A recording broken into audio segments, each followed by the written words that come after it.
Bom dia, irmãos, graça e paz. Hoje a nossa reflexão será no texto de Mateus, capítulo 5, versículos de 1 a 3. E tem como tema Em Busca da Felicidade. Vamos ler o texto. Ao ver as multidões, Jesus subiu ao monte. Ele se assentou e os seus discípulos se aproximaram-se dele. Então ele passou a ensiná-los, dizendo: Bem-aventurados. Esse pequeno trecho que nós lemos é o início de uma passagem muito conhecida chamada As Bem-aventuranças. E essa passagem é o começo do que nós chamamos o Sermão do Monte. Ele é o primeiro sermão de que se tem notícia como tendo sido pregado por Jesus. E olha só, ele se inicia com o tema felicidade. O grande alvo que a humanidade busca é felicidade. O mundo inteiro procura obter felicidade. Mas o quão trágico é observar como as pessoas estão procurando a felicidade.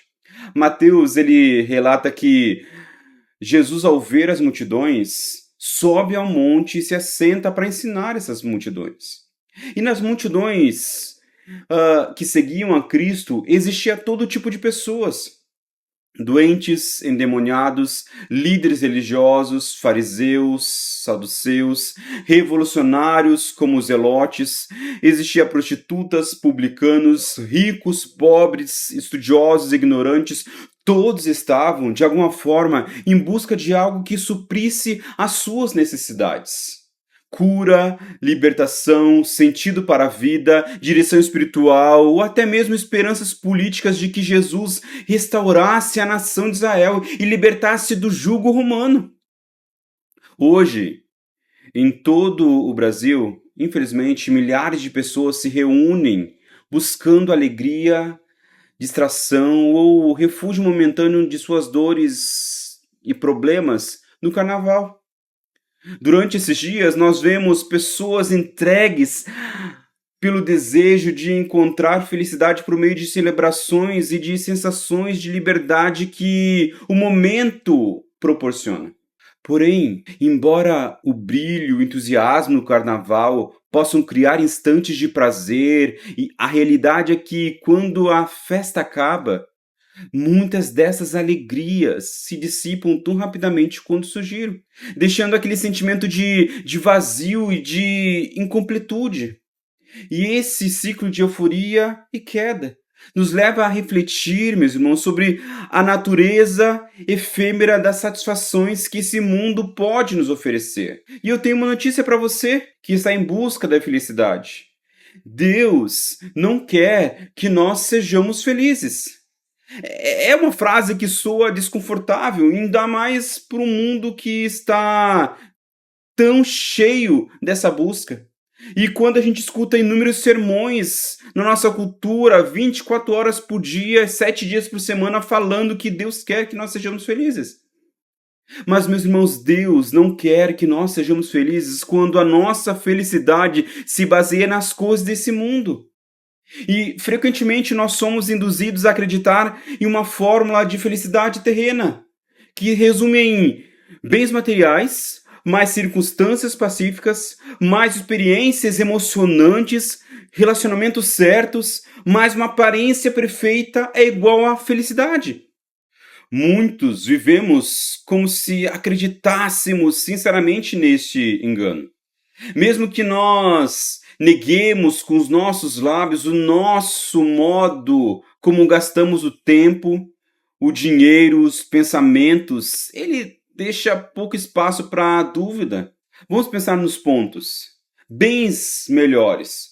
Quanto mais nós possuímos, mais felizes nós seremos, muitas vezes pensamos. Ou circunstâncias pacíficas. Se estivermos longe de dificuldades, de conflitos, então estaremos bem. Vamos pensar nesses pontos. Bens melhores. Quanto mais nós possuímos, mais felizes nós seremos, muitas vezes nós pensamos. Ou circunstâncias pacíficas. Se nós estivermos longe de dificuldades e conflitos, nós estaremos felizes. Ou experiências emocionantes. Viver uma montanha russa de sensações intensas seria o ápice da alegria de muitos. Ou relacionamentos perfeitos. Se nós encontrarmos pessoas, amigos ou amor verdadeiro, a nossa cara metade, nós seremos felizes. Ou se nós tivermos a aparência ideal, quanto mais próximos do padrão estético de sucesso, mais nós nos sentiremos completos. Quando nós acreditamos que as coisas desse mundo, meus irmãos, vão proporcionar alegria, felicidade, significa que nós estamos nos contentando com uma falsificação. E Deus odeia quando nós passamos a nossa vida enganados com falsas promessas desse mundo. E é aí que entra o caráter totalmente enganador do pecado, sempre oferecendo felicidade, mas sempre conduzindo à infelicidade e à condenação final, nunca satisfazendo realmente as nossas necessidades. Nós podemos obter alegrias desse mundo e, do mesmo modo, perdê-las. Uma mudança no destino, um problema de saúde, o fracasso de um plano, a perda de um trabalho, uma decepção amorosa, a perda de um ente querido, ou até mesmo uma pandemia. Podem roubar a alegria instável que esse mundo oferece. A felicidade deste mundo é algo circunstancial, ela depende das oportunidades de mudança de vida, algo que a vida pode oferecer, mas também pode destruir. Mas quando nós chegamos ao princípio real de felicidade, nós encontramos uma promessa de bênçãos incríveis. Deus não quer que nós sejamos felizes porque Ele deseja que nós sejamos mais que felizes. A palavra bem-aventurado que vemos no começo do Sermão do Monte vem do grego makarios, um adjetivo que basicamente significa bendito, abençoado, mais que feliz.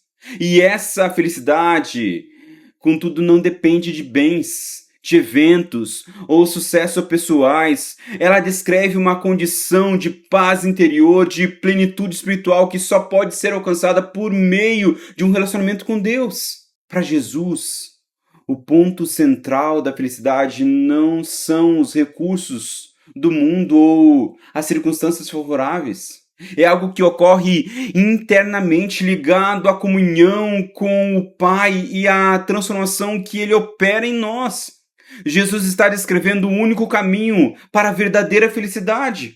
E se nós continuássemos o Sermão do Monte, nós veremos que Jesus contraria diretamente os padrões que esse mundo apresenta com uma lista que pode parecer aos nossos olhos muito estranhos.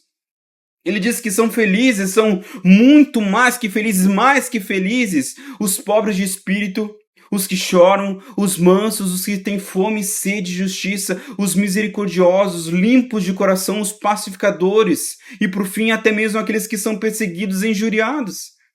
À primeira vista parece uma sequência de infortúnios, mas justamente é esse ponto. Jesus ele descreve um tipo de felicidade que não está preso às conquistas ou à ausência de problemas.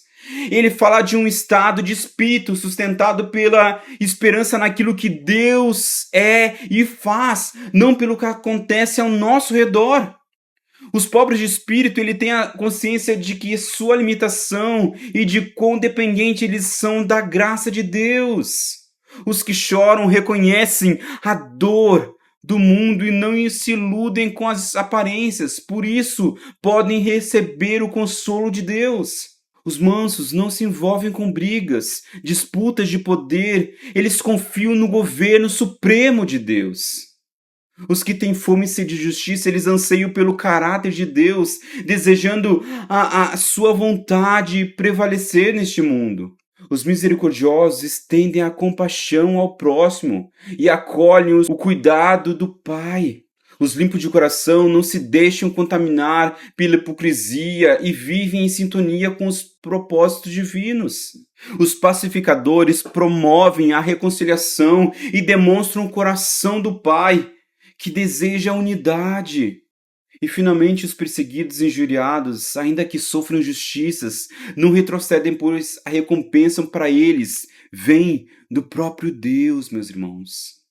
Em cada um desses pontos, a felicidade proposta por Jesus está fundamentada em Deus. não em situações, não em circunstâncias, é algo interno que as oscilações externas não conseguem destruir.